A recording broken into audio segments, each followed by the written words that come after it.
কয়েকদিন ধরে শরীরটা একদমই ভালো না, কারণ অনেক জ্বর। তার জন্য মানে একদমই কিছু খাওয়া দাওয়া করতে পারি না, মুখে একদমই কোনো কিছু মজা লাগে না। তো তার জন্য ভাবলাম একটু খিচুড়ি রান্না করি, হয়তো বা খিচুড়ি রান্না করলে খাইতে ভালো লাগবে।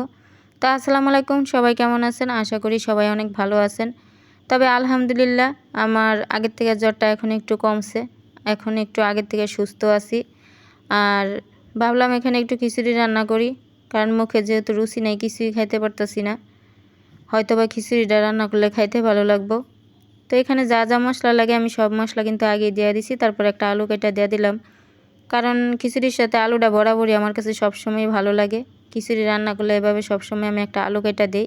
আর এখন আমি বাগার দিয়ে নিলাম, কারণ খিচুড়ি মজাই, কিন্তু বাগার দিলে বাগার না দিলে কিন্তু খিচুড়ি একদমই খাইতে ভালো লাগে না।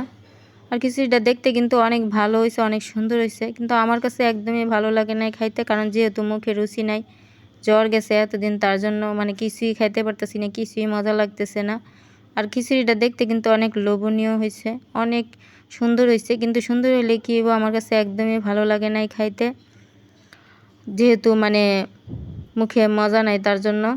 আর এখানে দুপুরে রান্নার জন্য নিয়ে নিলাম তেলাপিয়া মাছ। তো ভাবছিলাম মাছগুলা সিম দিয়া তারপরে রান্না করবো, কিন্তু মানে মাছ দিয়া রান্না করে খাইতে একদমই ইচ্ছা করতেছে না।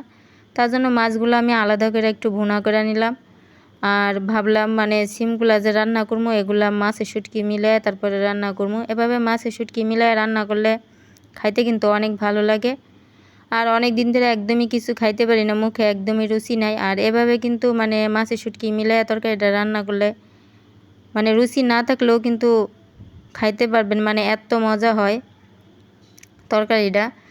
আর আমি মানে শুটকির তরকারি রান্না করলে সবসময় আমি মাছ সাথে মানে শুটকিটার সাথে একটা মাছ দেই, কারণ মাছের শুটকি একসাথে দিয়ে রান্না করলে শুটকির তরকারিটা খাইতে অনেক ভালো হয়। আর আমি এখানে যা যা মশলা লাগে সব মশলা আমি দিয়ে দিছি, দিয়ে তারপরে একটু হাতে মাইখা নিতেছি। আর শুটকিগুলোও কিন্তু আমি সাথে দিয়ে দিচ্ছি, কারণ শুটকিগুলো আমি সাথে সাথে দিয়ে দিই, পরে দিই না, কারণ শুটকিগুলো একটু জাল করে তারপরে আমি শুটকির কাঁটাগুলো ফালাই দিই, তার জন্য শুটকিটা আমি আগে দিয়ে দিই। আর এখানে আমি মাছ আর শুটকিটার সাথে আমি সিমগুলা দিয়া একটু কষায় নিতেছি, কষায় নিয়ে তারপরে পরিমাণ মতো ঝোল দিয়া তারপরে আমি একটু জাল করে নেবো। জাল করে নিয়ে তারপরে আমি এখানে ধনিয়া পাতা দেওয়া দেবো। তো ধনিয়া পাতা বলতে গেলে আমি রসাং গাছের পাতা দেওয়া দিছি।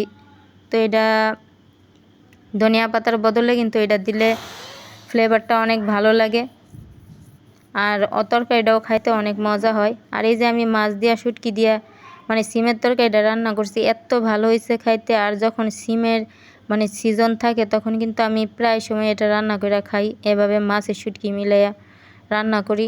আমার কাছে তো অনেক ভালো লাগে, আর আপনারা রান্না করে দেখতে পারেন, এটা কিন্তু খাইতে কিন্তু অনেক মজা হয়। আমার যে জ্বর ছিল তারপরে জ্বরের মুখেও কিন্তু আমার মানে তরকারিটা খাইতে অনেক ভালো লাগছে। তো সবাই ভালো থাকেন আর কি, আমার জন্য দোয়া করেন আর কি। আর ভিডিওটা যদি ভালো লাগে থাকে তাহলে একটা লাইক কমেন্ট শেয়ার